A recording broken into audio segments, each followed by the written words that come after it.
Okay. So this is part three, our last session together.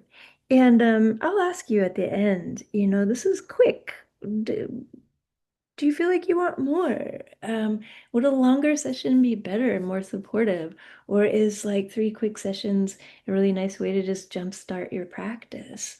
With my alchemy class, I'm changing it so that it's a year long because I wasn't having enough time with how short it was. And that way we can meet once a month and it's not so stressful to show up once a week.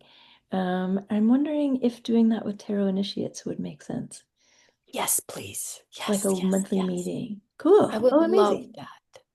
Because I And took when are you starting the yearly alchemy? Because I'll sign up for that too. amazing. Probably March or April. Okay. Yeah, Wow. To have you in our life for a whole year? What to a have treat. you all in my life for a whole year. But I feel like it's more humane these days. We're just so screened out and zoomed out. Meeting once a month feels a lot more achievable for me, for sure. So, okay, cool. I took Tarot Initiates out of rotation after only teaching it once because I figured, there's enough out there.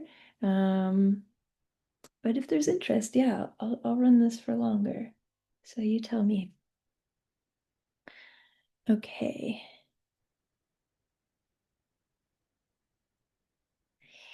So today we're going to work on some spiritual anatomy and how it relates to how we can read for folks and how we can ask folks questions and how we can kind of get a little bit unstuck while we're reading. This comes to me from one of my teachers, Dorothy DeChristopher, who's no longer on Earth. And when she introduced me to this as a reading modality, suddenly I could read for other people with a lot of confidence. So I'm hopeful that you'll feel the same way about it. So in this particular construct with the tarot, we're paying attention to many different brains. You've got millions of them.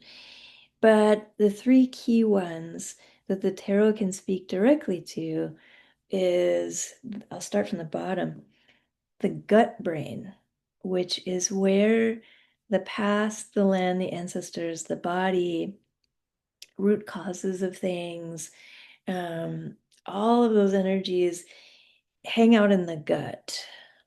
So the gut brain, I have found really likes tarot readings because it's a way to operate on a mythic spectrum and scale. It's a way to have parts of the body heard. It's a way to have um, the land heard. It's a way to have access to some ancestral energy. Sometimes we don't know much about our ancestors or we're not connected to them. So it's a way for them to kind of speak into the reading should they want to. And that kind of is the past region. We needed help, I think, trudging up the past, right? And figuring out like how it's scaffolding the present. So I start three card readings with the gut right there, and I spend a long time there with people. And then moving up, we have the heart brain, which is the truth of the here and now, how we're connecting to beings and experiences at present, and likewise, how things are connecting to us, how we're being accessed, why we're being accessed. And in many traditions, this is the seat of the soul. So I'll show you some places in the tarot where you can learn about each of these different centers too. But one example for the heart would be Mot. So if you're thinking about what the heart brain might be and accessing Egyptian cosmology feels okay and accessible to you, it's in the tarot. Um, Mot's story, as we learned it in the tarot, surrounding the heart, is that she's the one that weighs it at the end. And what she's looking for is lightness of heart, particularly pertaining to your own ability to be honest about who you are and to stand beside yourself no matter what you see. So the heart's going to let us know how the person's doing right now. In short, it's the present. And then there's different words for this. Some people say higher mind, higher self. I tend to just leave the word higher to the side because it's given a value that's better. And for me, it doesn't mean that. I call it the cosmic brain, or you could call it the bird's eye brain. It's located right above the head. It's got the aerial view, it's got the lay of the land. It can see pattern and probability, kind of based on the foundation of the gut, the action of the heart, and your circumstance. So, the cosmic brain is the one that for us can be predictive because it's kind of like, yeah, I can see the laws of physics going this way. I'm high enough up. And I'll show you some teachers in the tarot about these three regions. So the devil is cool because in the tarot deck, they put a head right in the gut. They tell you, you can find this there. And the devil helps us deal with the material world, with the body, and also places of stuckness, right? So the gut is where things will go that we're not processing with our linear conscious mind for any number of reasons. I think some facets of our being just don't make sense there. But also sometimes we suppress things and they hang out in the gut brain and it can create some stuckness. And so the devil can teach you about that. What is the gut brain doing? The devil in its origins, how it's disguised with the goat ears and goat antlers and webbed feet. This is the earth spirit too. So this can talk to you about, what about me is connected to this particular land? What about me is connected also, conversely, to exile or leaving the homeland? Is that an ancestral story? Um, is there stickiness there? The devil will help you find where things are a little sticky. And the devil also will tell you remedies. So if you think about some of the devil's deities, right? Pan just loves to dance, loves music, really loves people. And so not only do these cards show us kind of stuckness, but they also, in their myths and in their legends, give us avenues for relief and release too. And the next gut brain teacher is death. Um, Death can talk to us about ancestors, people we've lost. It can talk to us about guttural fears around death and survival. It can talk to us about death that we've witnessed or experienced. Um, Death is a really profound professor of gut consciousness. And then the wheel. The wheel's going to show us about cycles of time, cycles that repeat over much longer periods than we often give ourselves time to notice. Um, Cycles that have consequence, that it can show us kind of laws of cause and effect. The wheel can also show us relief from cause and effect. It can show us circular movement, circular thinking, non-linear thinking, modes of being that are more foolish, that are willing to play games of chance, like the Wheel of Fortune. Um, so within all of these teachers around the gut brain, there are stories, there are remedies, there are images, and these are all things that the gut brain likes. Um, some people use the kind of inner child language, right? The gut is where they're going to hang out. 7-year-old you wants to hear a story. 7-year-old you wants to feel like there's an adult in charge who has a good story to tell, good jokes, something fun to do about it, can be present with pain, can be responsible. So these are some gut brain teachers. Heart brain teachers. the Empress in this deck, these are all from the Visconti Sforza deck. In this deck, she's got green gloves, right? And she has the eagle shield, so part counterpart to Zeus, the lightning god. This is the earth deity, counterpart to the sky deity. And the earth deity is going to teach us about growth, about nurturance. Maybe will teach us about how we have and have not been nurtured. But the heart brain is circulating in the present. So the Empress will talk to you then about connection to nurturance now, how you've cultivated that, where you extend that type of energy. What are you nourishing? What do you love in your life? The Hanged One also is in the position of having the heart over the head. The Hanged One is situated like a plant, so brain in the dirt, limbs and sex organs up in the air, heart overhead. So that'll give you right there lots of stuff to do. Um, Meditations with plants, stories about vegetal deities who died or had to go to the underworld, um, going upside down, maybe literally, that's something a person can do. And justice, again, this is Mot. We have the Roman version of Mot. They gave her a sword, but Mot in the Egyptian pantheon would have a feather and these scales.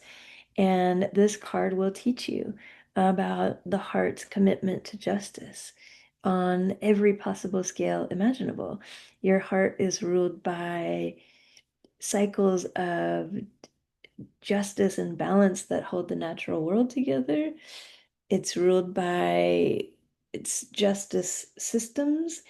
It's ruled by a sense of justice in interpersonal relationships and a sense of justice with regard to our society, with regard to our role in society.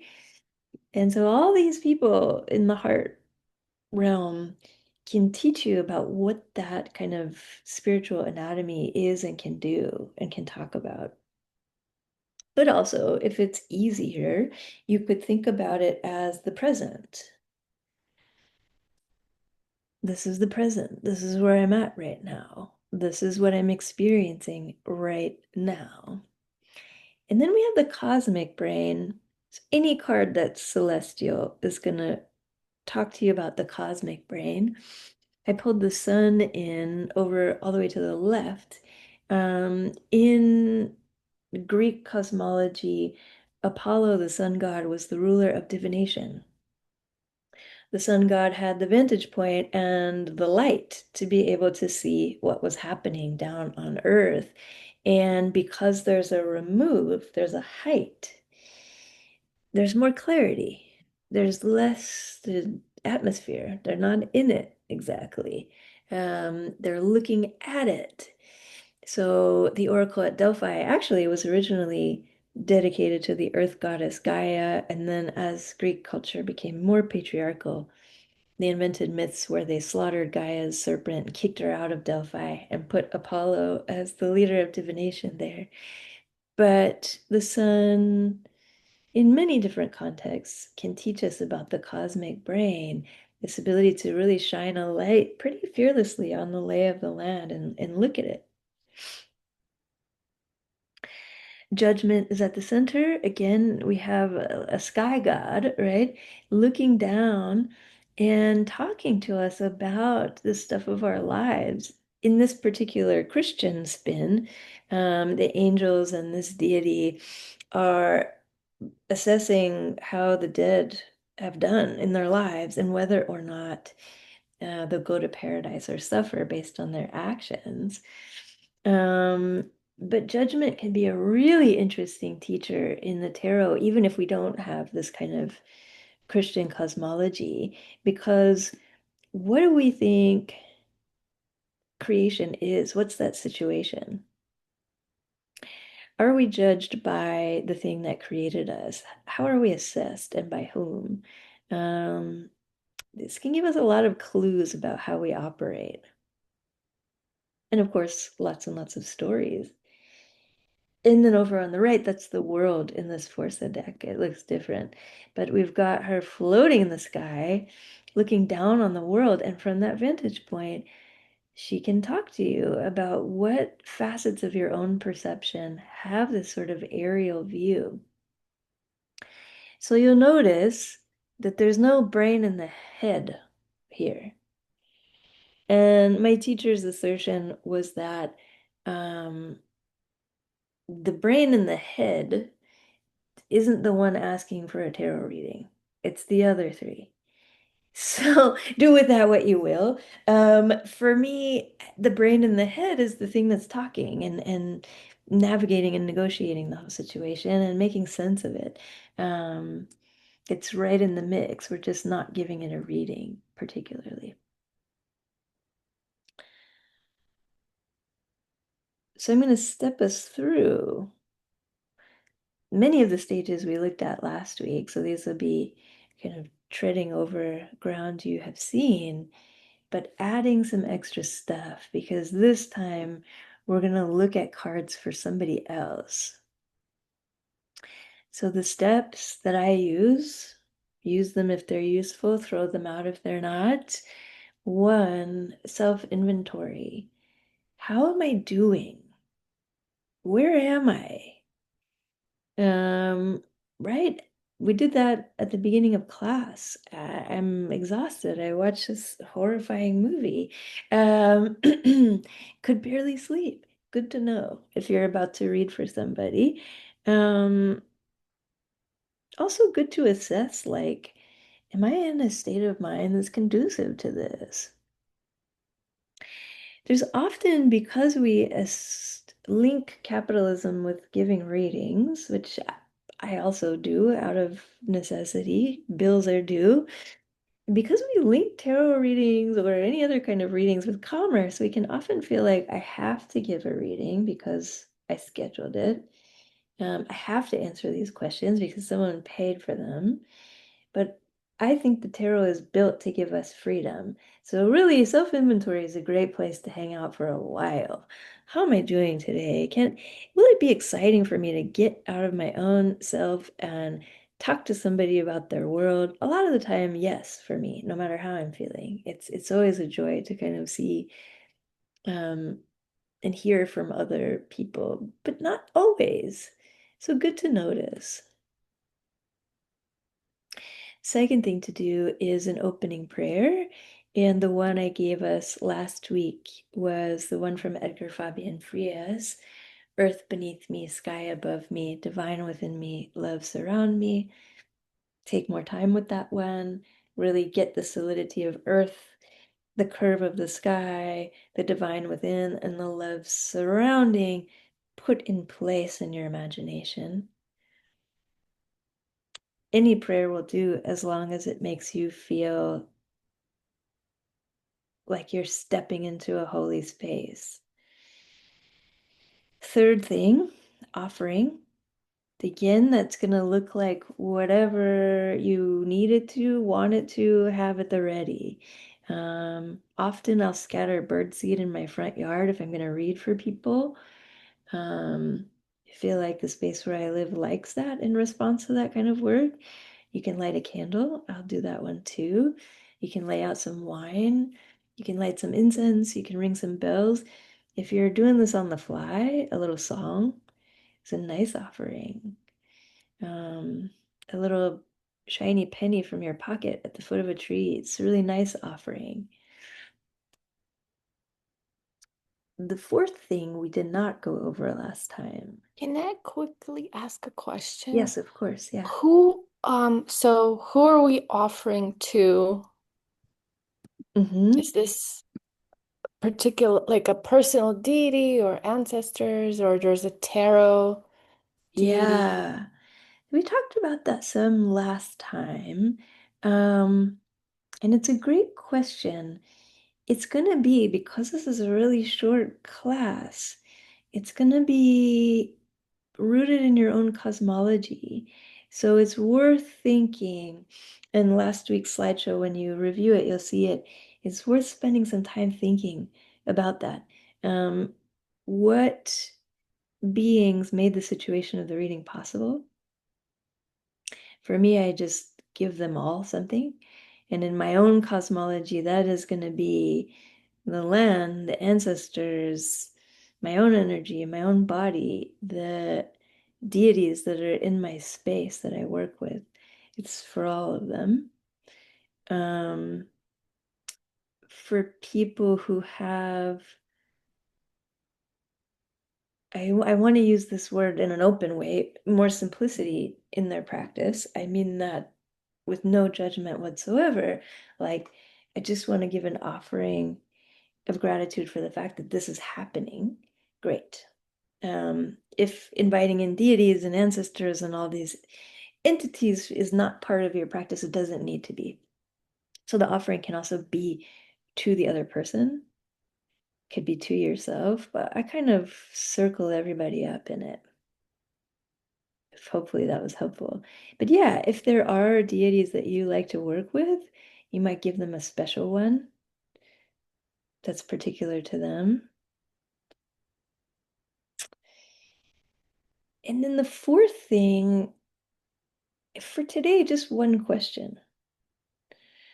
So you want to get a question organized with the person you're reading for. And this is maybe my favorite part of a session because you're gonna get really present and you're gonna ask them what they'd like to look into.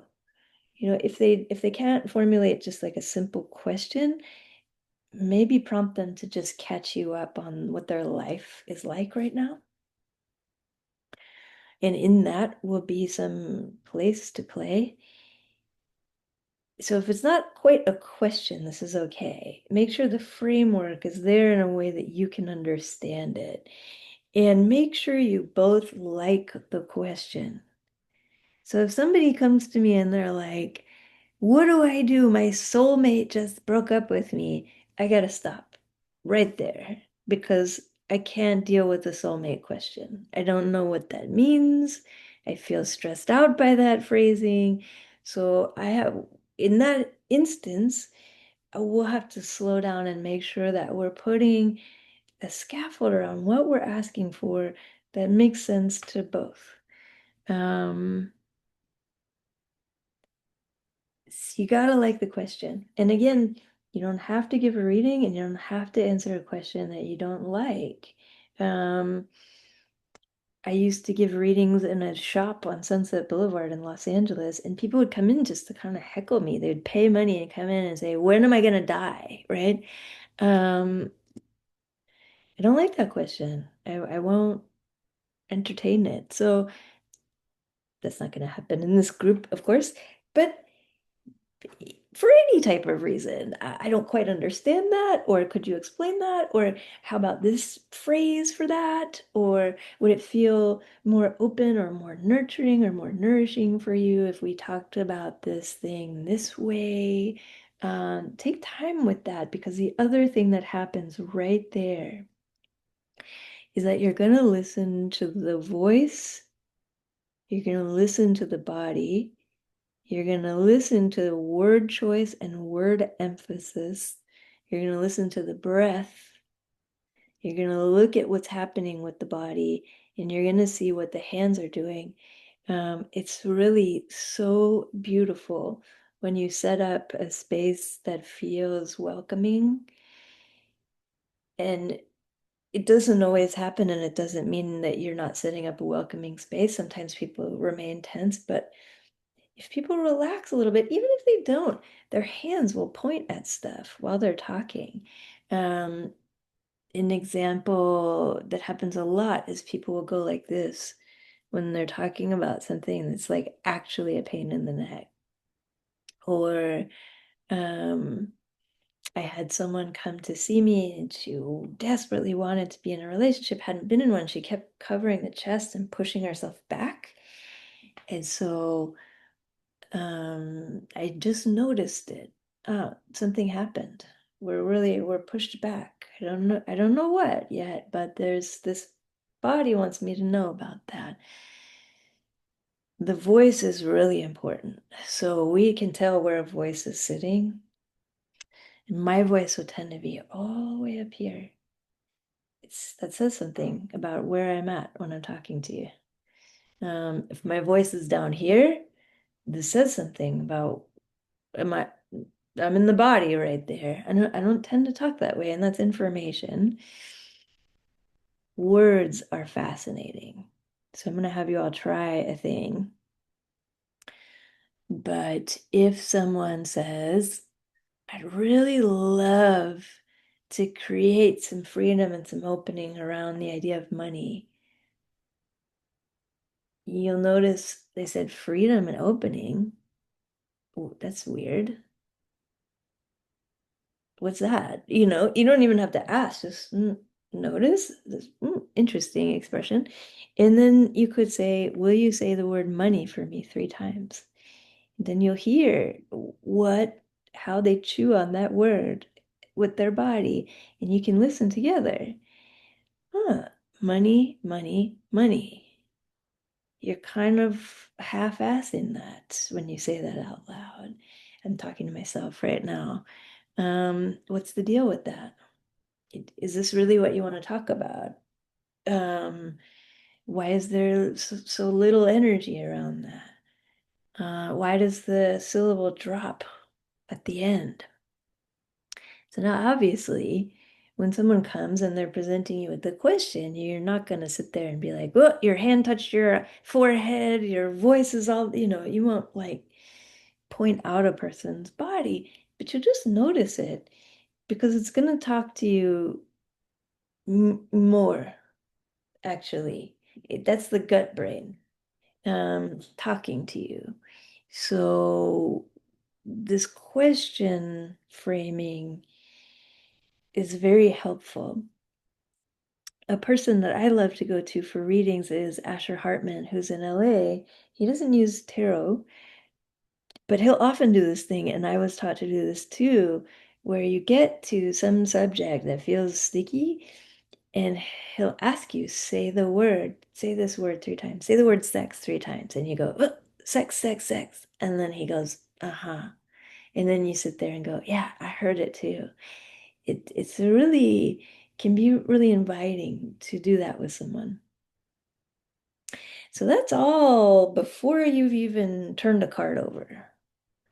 How am I doing?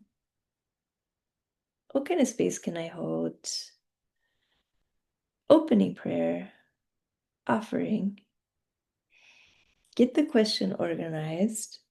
While you're doing that, notice,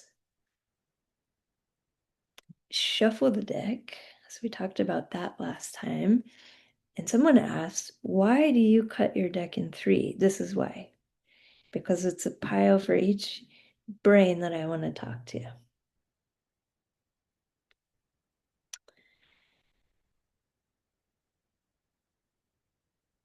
So here's just a little weird computer graphic sample, 3-card reading, how you might do it. So I'll just put a question out there and we'll work on it for a second. I flip these cards over because I want to leave my academic teaching job and I just feel like it's not possible. So in my gut, the magician, past the land, the ancestors, the magician, what's that about?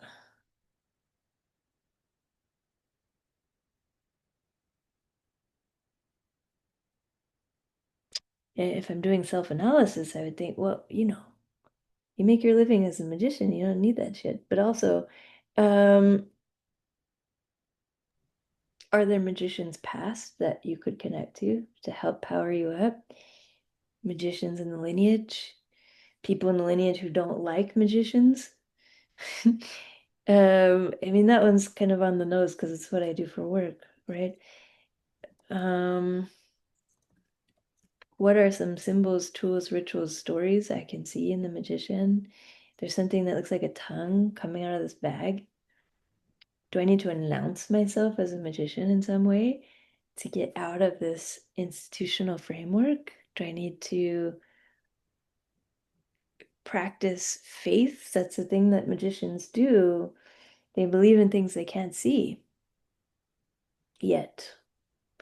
Um, so magician in the gut right there. And then I want to leave my academic job. I don't feel like I can. In the heart, two of coins. It's juggling multiple ways of earning. That's certainly what I'm doing these days. Um, do I like that? Is that cool? Do I like belonging in two worlds? Yeah. Do I need to make a decision? Sometimes we get really either or in our thinking, and it's not always the thing. Um, I get a lot of folks, do I move? Do I not move? And it's kind of like we have to talk about movement. What's the significance of movement? Not yes, no. So that could be something to talk about with two of coins. Yes, and so this comment in the chat, right? If you're the one creating your material reality, what do you want to create? Beautiful, beautiful question. And if we're hanging out in the gut, we're gonna want to know, is there something in the past informing that idea that you have? Yeah. Yes, and two of coins could be a decision. It's in the heart, it's in the present. Make a choice. Um, yeah, so Uma's seeing lilies, which is the mind or the logic. Yeah. Um, be good to talk about levels of mind. Be good to talk about levels of practice. If we're talking about a magician in academia, is something going on with feeling rejected, feeling like the logical mind is too dominant in that space? You all are just doing it already, right? And then the cosmic brain, the aerial view, how things are rolling. Um, so future is not stagnant in this particular construct. I'll get to that in a second. Um, Four of Cups. I don't know if folks here have associations with that. In the kind of Smith Waite type of deck, that's a wedding. It's an emotional commitment. Um, I might say, wow, maybe you should have a wedding for yourself and your magic and just really like get it together. Make a magic ring, slip it on your finger, make it real. Don't wait. Um,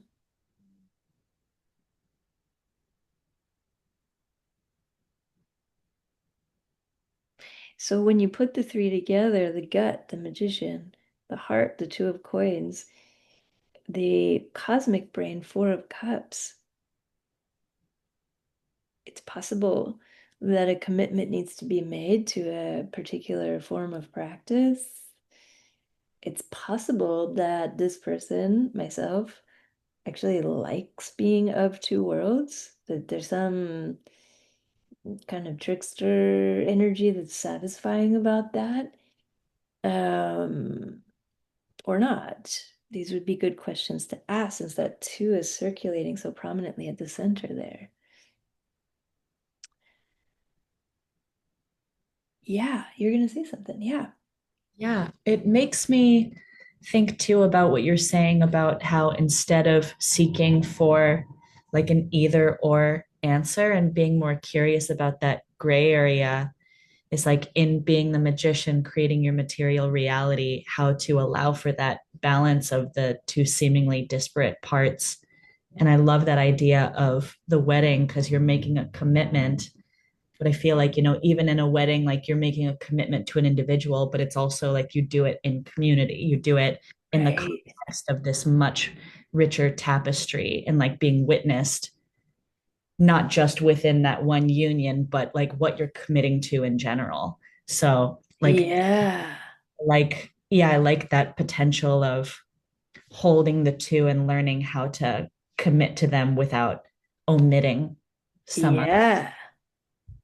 Yeah, it's a really beautiful analysis. Totally. Yeah. Oh, does the tension of the two worlds help with the creation manifestation? Beautiful question. Beautiful question.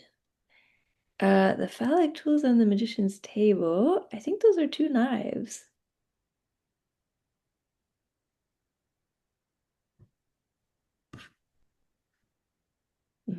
Could be the mind. And also, oh, two minds. Yeah, totally.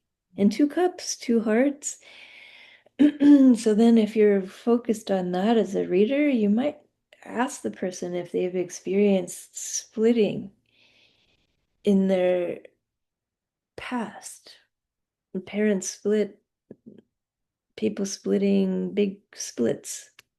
Is a split a place where they fixate? If there's two minds. Yeah. So we're on a roll.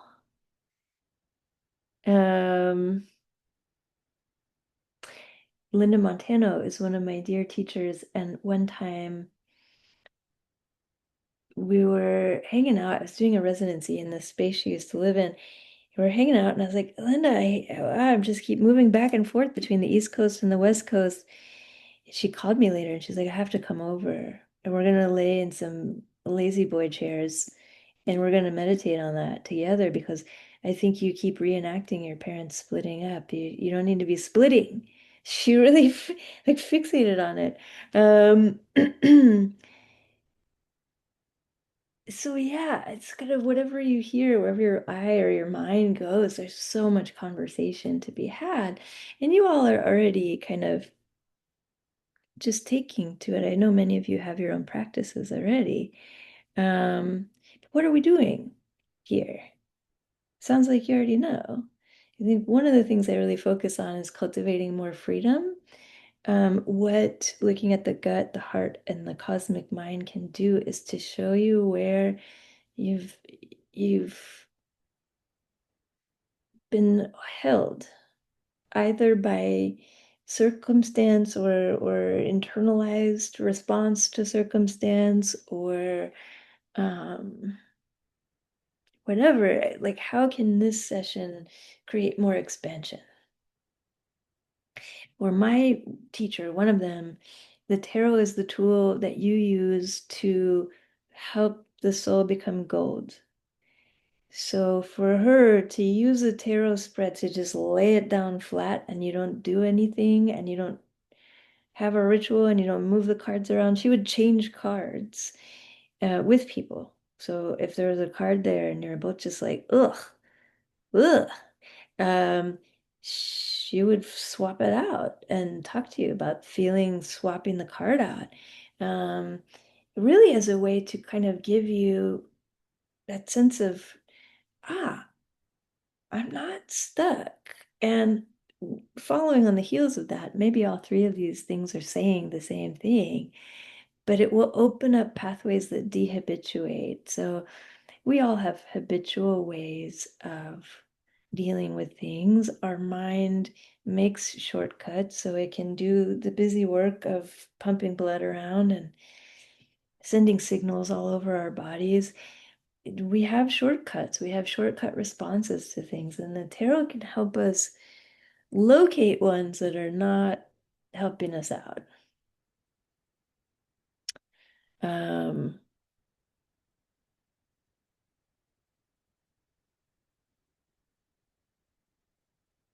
I mean, I just thought of 20, which one do I share? A habitual way of doing things that's not helpful. Um, I mean, I'm very stuck on money equals poverty. This was shown to me, this was told, and so when I go into my studio, I'm like, well, I better work, actually. I better open my calendar. I better.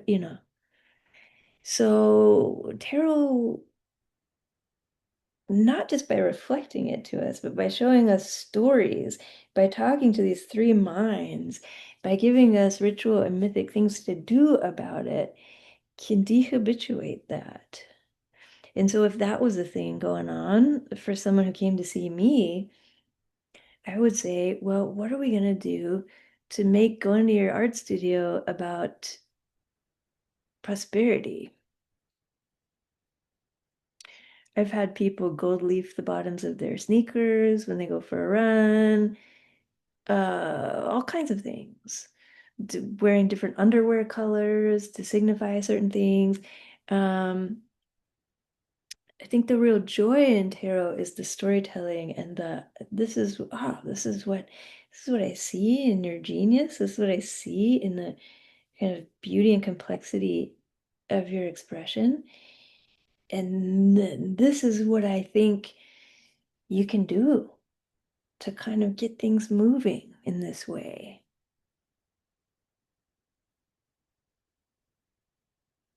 Yeah. Just to clarify, with this spread that you did, Mhm. which different brain was in each position? Was it Yeah. okay, cool. I didn't make that. I put the numbers on top of the cards so they're invisible. Oh, One is the gut brain. yeah, okay. Two is the heart brain. And three is the cosmic brain. Oops. And that'll be how I tend to read. Oops. But actually, I'm going to show it to you like this, just to make it even more complicated. Start by just doing it in order of how it shows up on the body. So one, we're at the bottom, we're in the gut. Two, we're in the heart. Three, we're at the cosmic brain, so that you're mimicking the person's anatomy.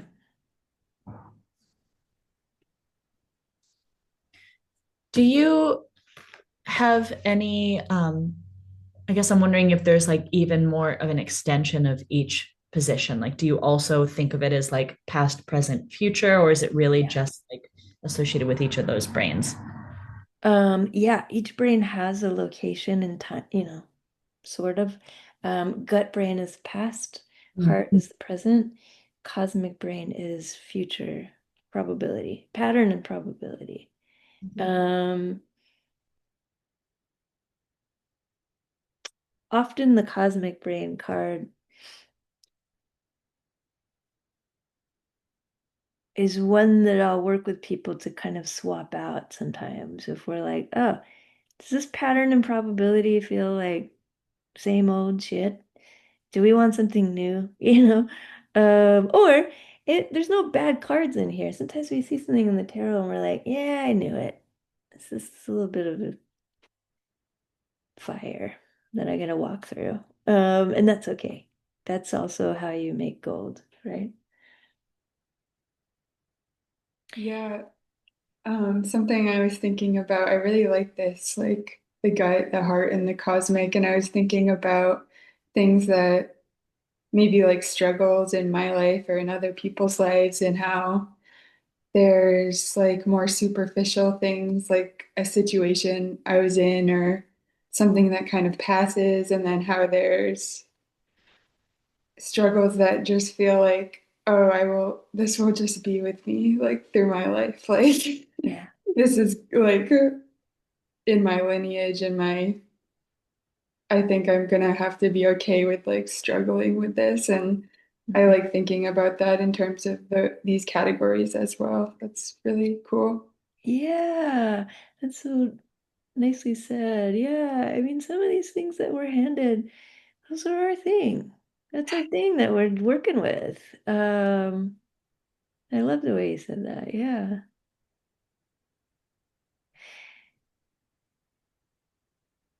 So the part that I didn't get to, oh, thank you. Can you see it?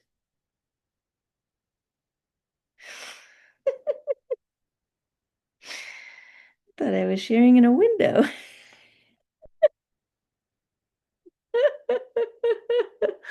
Now you all know where my mind is at.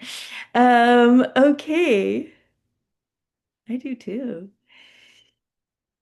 So the last little piece that I want us to just play with, and if this feels also overwhelming, like, whoa, whoa, whoa, slow down. Before we could jump in, I want to talk about this thing. Let me know. It just, you all are so kind of quick and moving at your speed. So this is the list that we've already been through. One, self-inventory, just take a second. Two, prayer. 3, offering. 4, formulate a question together. 5, listen to the voice and word emphasis. That gets really weird if you've told both people in the reading that that's happening, right? That's okay. Just play with it. Like, oh, wow, interesting word. Or, ooh, I noticed you dropped a syllable there. What's that? If that feels too invasive, just put it to the side. Ask the person, just for this time, see how it feels, to repeat a word that either you heard that was interesting or that specifically they want to know about it. I want to make a film. Okay. Say the word film 3 times and just hear it chiming together. See what that's like. When you've done all that, shuffle the cards, lay 3 out face down, gut, heart, cosmic, and then flip them all over. Read together. Find the spot where there's potential for real movement and spaciousness. Come up with a ritual. Could be very simple. One that I like to do, it's a go-to and it's lovely. When you think about that thing, do you think of a color? A lot of people can do that one. Not everyone, but if they can think of a color, then maybe they'll want to just buy a pack of socks just in that color. And this is what's on their feet. This is what they're walking in for a while. So for example, coin, I think of gold, pack of gold color socks. I'm just gonna walk in that for a while. And so every morning it's a thing. I'm letting my gut brain know I'm taking care of this. I'm getting us dressed in the color of this change. Close the reading with well wishes, whatever that means to you. Just check in, make sure that they feel, to the extent that's possible in this very short exercise, resolved there. Yeah, totally. I get what you said. I get what you're suggesting I go out and do. And yeah, I feel really good in that. And then just wish them well. Why not? Why not in the circle of magic? Just sprinkle it with just blessing for you. And then what I like to do is I say it. I'm sending your energy back to you. And I'm taking my energy back to myself. I clear the cards and knock on them. Let's clear the energy. And then I'll do a thing where I take my pointer finger and I trace clockwise circles around my navel. And I picture it like a fishing line, like I'm reeling my energy back into myself and taking it back out of that space. If when you're done with class, let's say, and you check in and you're like, I think I might, like a little bit of myself might still be over there in the Zoom. You can trace more circles around the navel, or you can call your name like a lost dog, Eliza, and see, it'll come back. If you feel like, oh, I think this is somebody else's thing, just back to where you came from. Brush it off. But generally speaking, at least in my own practice, it works very well just to say, I'm sending your energy back. I'm taking mine in. I'm going to reel it in. I invite you to do the same. It's pretty good. And then switch.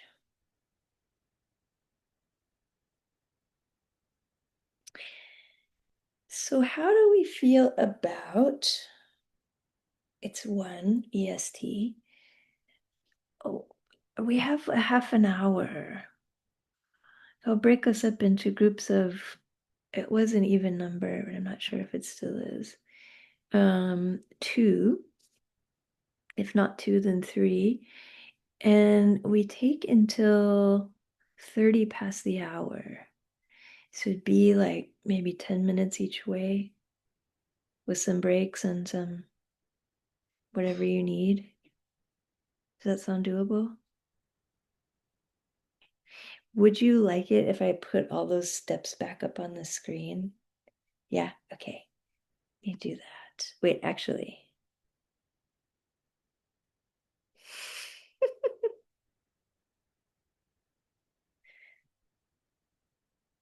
I'm gonna put us into rooms. So one of them will have, yeah, of course. One of the rooms is gonna have 3.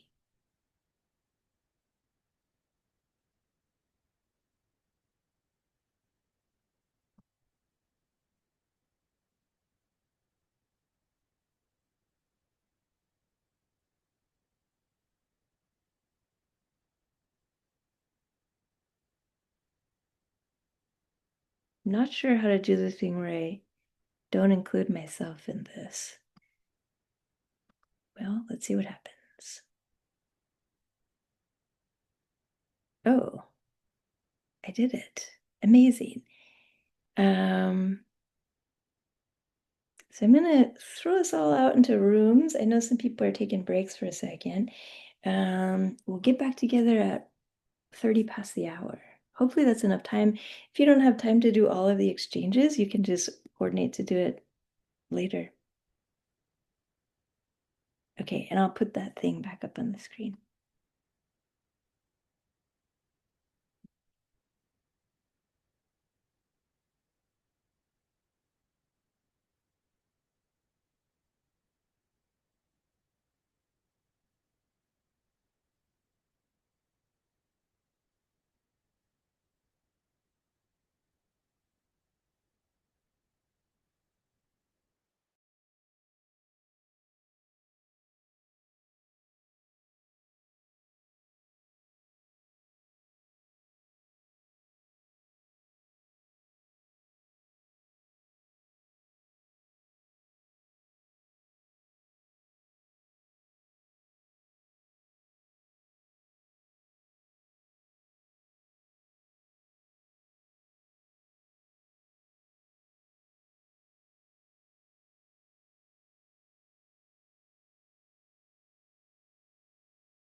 Hey, there you all are. Welcome back.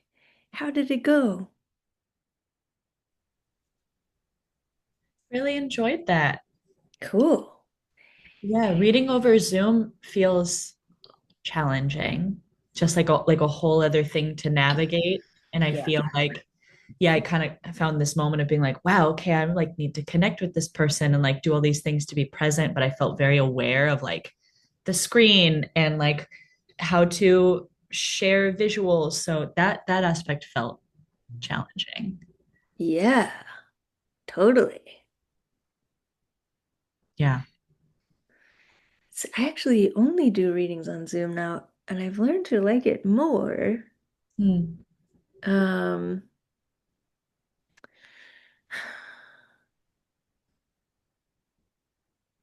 I think because it's easier to kind of put it to the side when I'm done, maybe something. Yeah, but I hear you. It does present challenges. It Zoom's very awkward, um, in terms of talking over each other and interrupting too. Yeah. Did anyone have anything they wanted to kind of bring back that was interesting or maybe could open up some questions?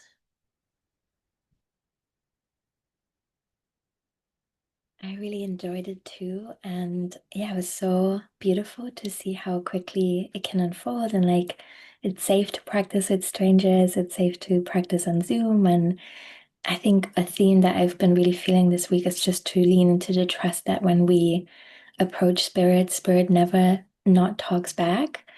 And Hmm. that's like so simple, but like, what a relief, you know? Like, there's no abandonment. That's so great. Wow, that's so beautiful. Yeah. Wow. Lovely. How did the ritual making part go?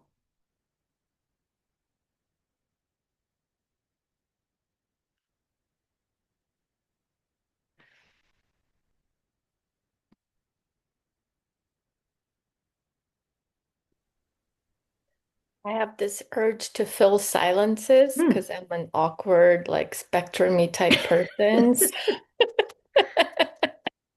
Um, I really love this idea of ritual coming as a revelation almost. Like it came, at least with Kate and I, it came as almost like a message. Hmm. Um, and we both agreed that the ritual is then to, I don't want to reveal exactly what it is because it may be private, but to It's not private, kind but of, you can go ahead. okay, You no, can but talk about then you describe Kate because it's for you, it. then Sure. you should tell Yeah. it. I did think it was interesting where it came from because you're a visual person and we see this Four of Wands and you see a diamond in the middle and so you asked me what does diamond mean and the very first thing was this Jack Spicer poem and it's one that like I hadn't thought of recently but like in like I don't know maybe earlier this year or something and I thought this is one that I want to memorize. And so then, reading it and just feeling like your question of diamond brought that poem and then kind of reminded me that like that's maybe now's the time for that poem for me to like spend a lot of time with and keep it. So it was a really cool experience. And it was a Yeah. beautiful, beautiful poem that it was like I want to like also memorize it or read it again and again because it was just Wow. so it was really cool that it Mm. wasn't like a set kind of ritual that's it just kind of was an organic revelation which I really enjoyed personally. Yeah. Yeah. Beautiful. Yeah. Hopefully this will open up if you ever felt hindered in this kind of way, what your practice can look like. Because you can also pull books off your shelf and read to people. You can sing to people. You can act stuff out for people. It's it's you're trying to just get things to move and generate and spark and um feel like there's permission. And sometimes people come in a lot of grief, and so it's a slower movement or it's a downward movement. It's not always like a zingy revelation, but often it is, even when things are challenging, maybe especially when. Hmm. So please email me that poem, Kate. Yeah, Maybe email it to everyone because it's gorgeous. And I Yeah, I'll think, put it in the chat or maybe in the fast please, forward. it's Yeah. just an amazing, Yeah. beautiful poem. Oh, And how did the disentanglement at the end go for folks?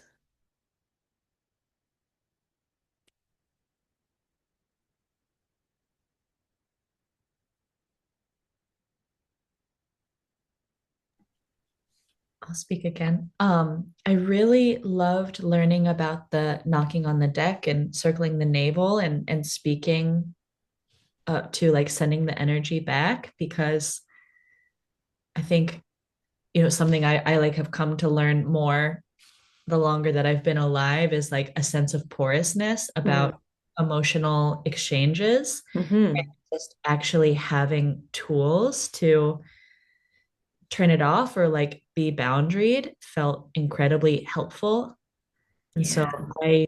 I really loved that aspect and I think it'll be helpful elsewhere. Yeah, it's a key piece that it wasn't taught to me for a really long time. I was taught how to read and do intuitive work, but not how to disentangle. It's not that complicated. You just have to kind of attend to it at the end there. Um, cool. I'm going to show you one more spread. We won't practice it maybe, but this is the one that I do. I wasn't sure that we'd have time to look at it oops, let me share this in a better way. I used to run artist in residence programs, and each one was themed after a tarot card, and I would teach the spread. And my friend who's with me was always like, "What in the hell are you teaching this for? It's like 1,000,001 cards. It's so complicated." And I thought, like, well, I like complication. I know there's a lot of us out there. So this is my complicated spread that I like to do. And the gut, the heart, and the cosmic mind are in here. So shuffle the cards and then you lay it out kind of like a spiral. So 1, 2, 3, 4, 5, 6, 7, 8, all the way in a swirl there. Those first three are just getting situated. What's going on? How are you doing? What's your current area of exploration or concern? Who are the people around? Who are you talking to? How are you making your money? What's life like? Because this first little bit. And then this bit is I go this way down. This is numbered slightly differently, but the gut, heart, and the brain. So we've got the present, and then we go to the foundation. And I hang out here for a long time. And then I go over here. This is it's called the Golden Dawn spread, and they labeled this area the karma section, but I like to call it the destiny section, the stuff that's happening for you that you don't have to work for. You've already, all of your decisions and the way you've lived has kind of given you this bank of energy.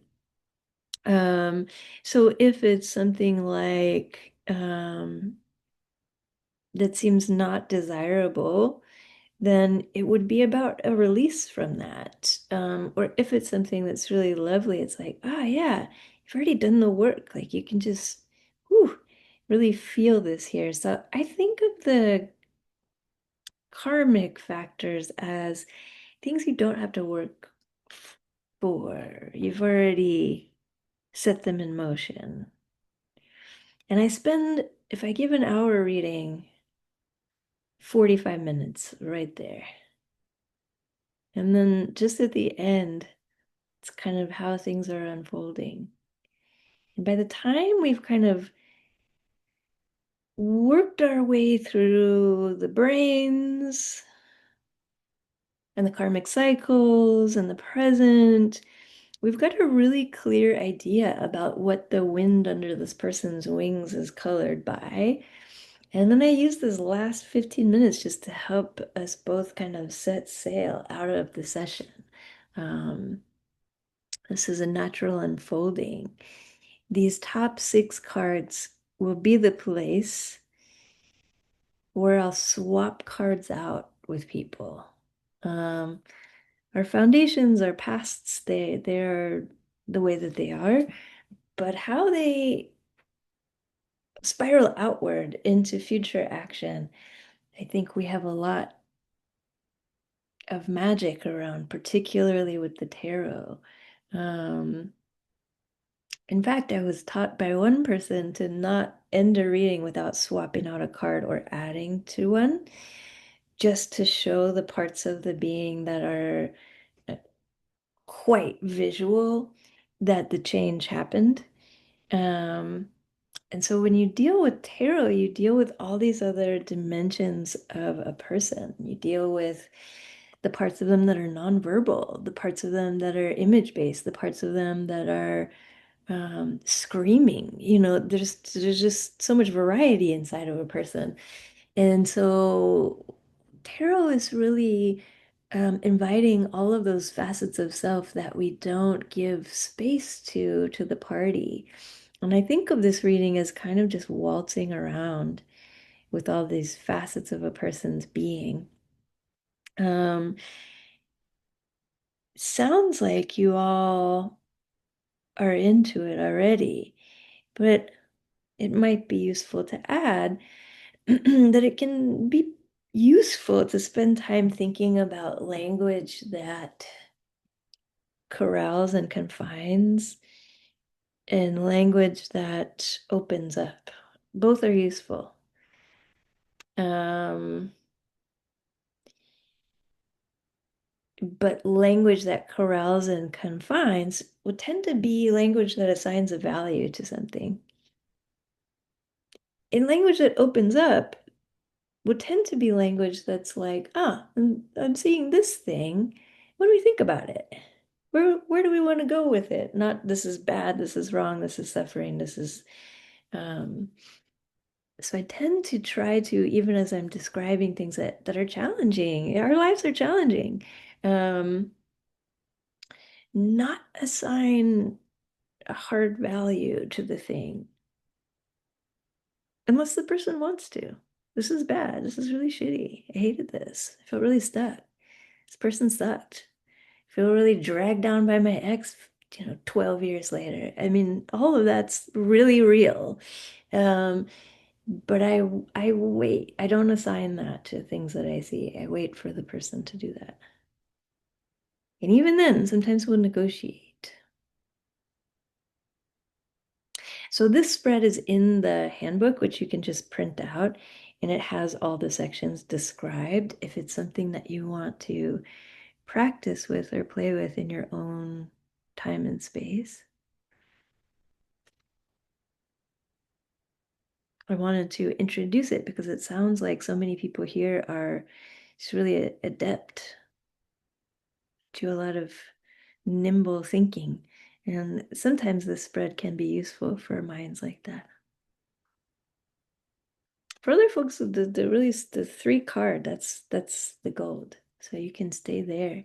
There are other spreads too. I have a book of tarot spreads. It's just a generic one.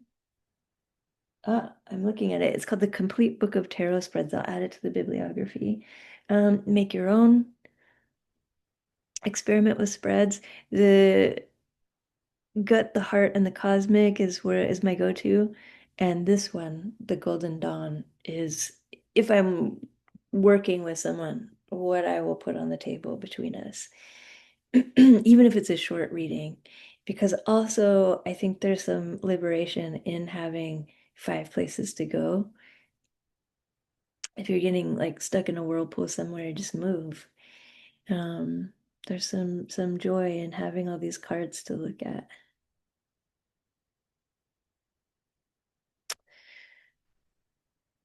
Okay. Questions about this or anything you want to throw out there about your own practices?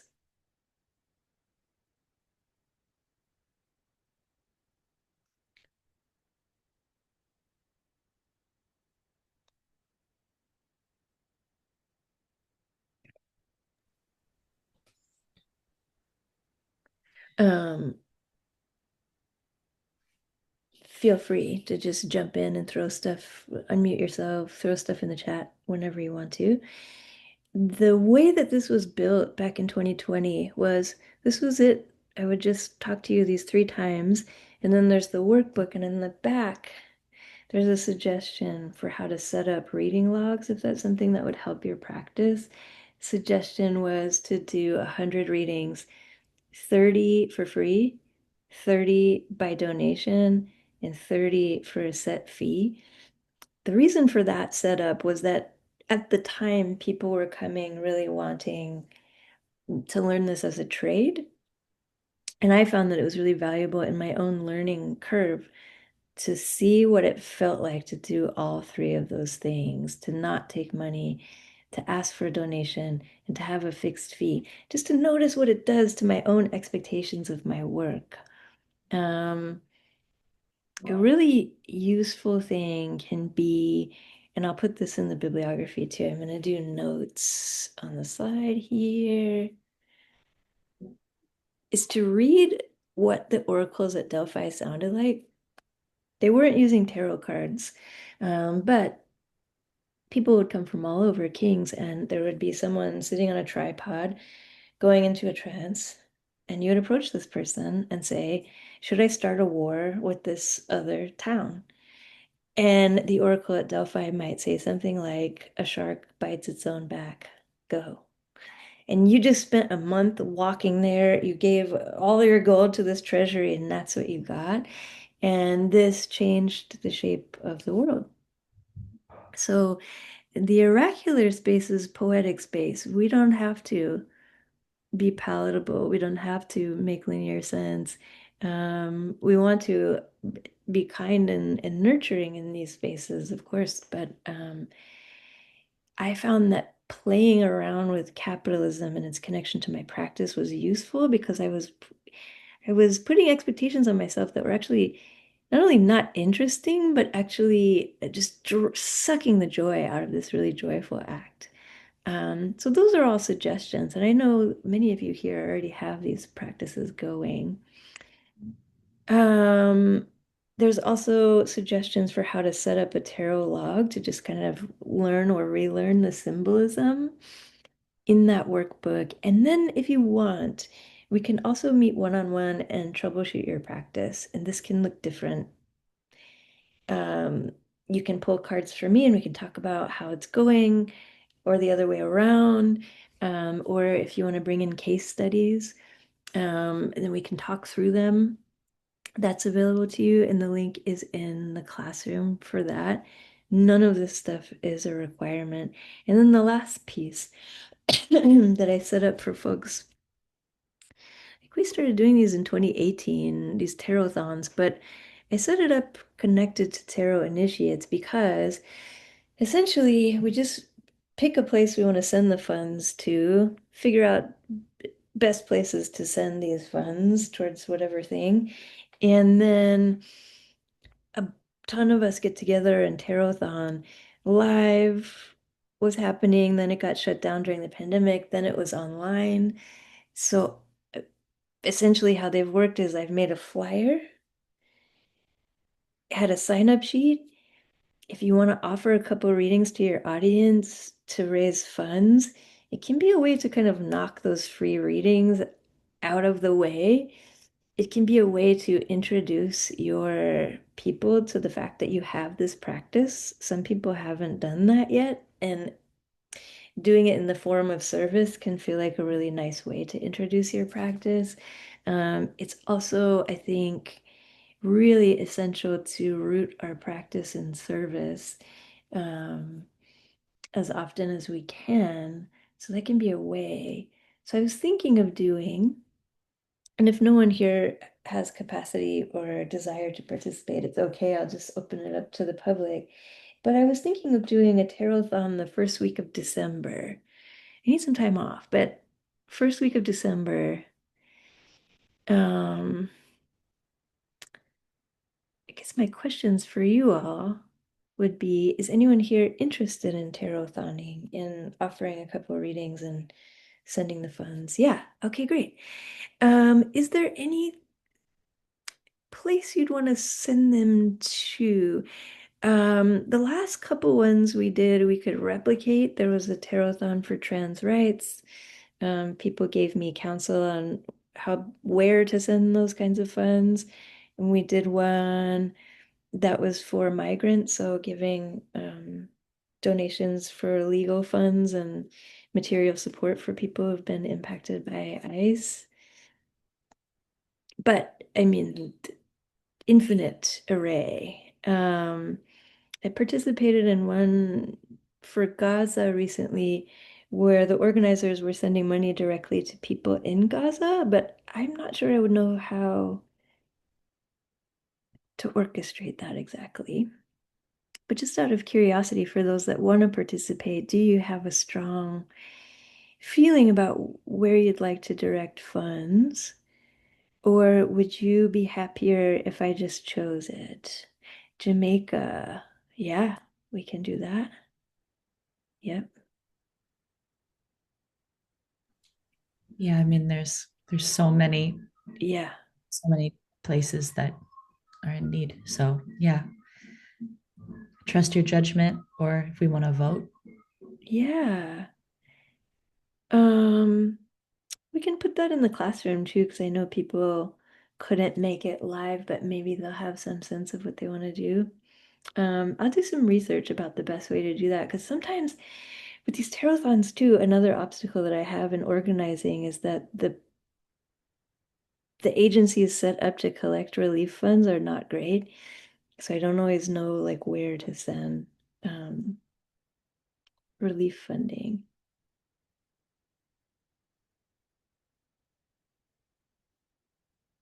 Great.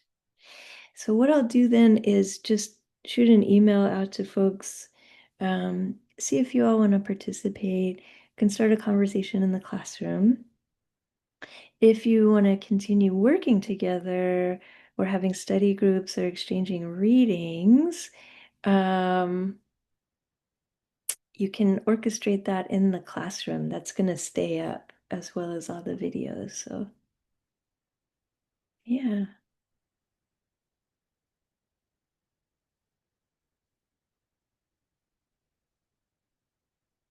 Mhm. So I might then in future times, maybe next year, do a much longer tarot initiate so we can really muscle into not just the myths in the cards, which are dense, and not just reading strategies, but also intuitive development strategies, different spreads, troubleshooting specific problems that are coming up in practices. It can be really helpful to have other people to talk to about a session that felt strange to you. Um, so I'll try to organize that. But for now, I guess we're done. Does anybody have anything they want to say or ask or add or put out there? I have one more question, if I may. Yeah. Think about us in this practice of offering free readings, still using tarot reference books if we want to go deeper and learn more about a card, or do you think that we should not use reference books in a reading? I guess it depends what the reference book is doing for you. Like, is it opening up more space for you to understand what you're doing? Then cool. Then it could be bibliomantic and interesting. Um, if it's for getting it right, I would leave it to the side. Mhm. Thank you. Because sometimes we can be startled by what we come up with when we don't know.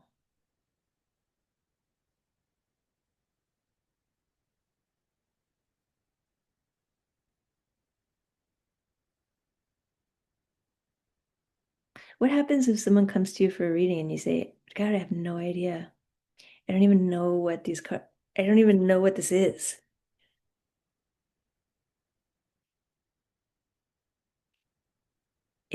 I think one of the reasons I love teaching tarot, I've done it for so long, is that we can lose sight of how freeing it can be as a practice.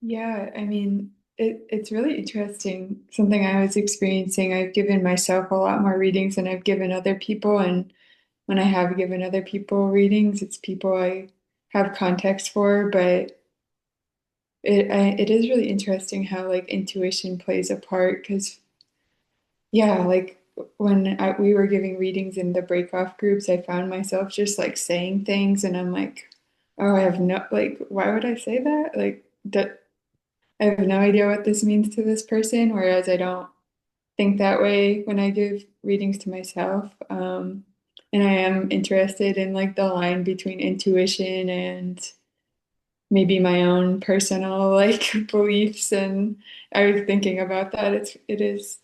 That's cool to, I don't know, it seems like something that needs to be navigated. Hmm. Do you have like ways that you check in, or if you're feeling like, oh God, like I find myself saying this, or just ways to check in to kind of, I mean, obviously just kind of asking like, how is this landing for you? Or, Yeah. Um, I think how is this landing for you is the one. It's the way. mhm. Yeah. Just to make sure that it's being received in a healthy way for both of you, but also I've found just with a lot of time that the weirder I am in a reading, like the weirder the thing I'm telling you, uh, in terms of imagery or in terms of a story or a yarn or whatever, I think whereas ordinarily I would try to make it discernible, the less I do that, actually, the better the sessions are. Hmm. Um, so there's a few, I'm thinking of your question in a few ways, like, why is this coming out of my mouth? Is this you worrying about the strangeness of what you came up with? Because I would say that's real gold right there. Hmm. Or is this like, oh, is this a projection, which also happens left and right? You can just ask.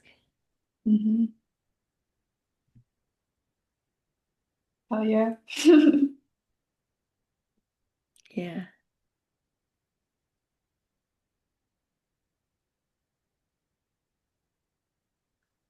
beautiful. These questions are so lovely. Um, yeah, I think we did it. So I'm I gonna just type want some to thank things. you. Oh yeah, oh my gosh. Thank you so much, Uma. Thanks for coming. So happy to see you. You're Happy such to a see all great of you. light in this world. Oh, I appreciate it. I feel Thank you that for way about all of existing. you. Yeah.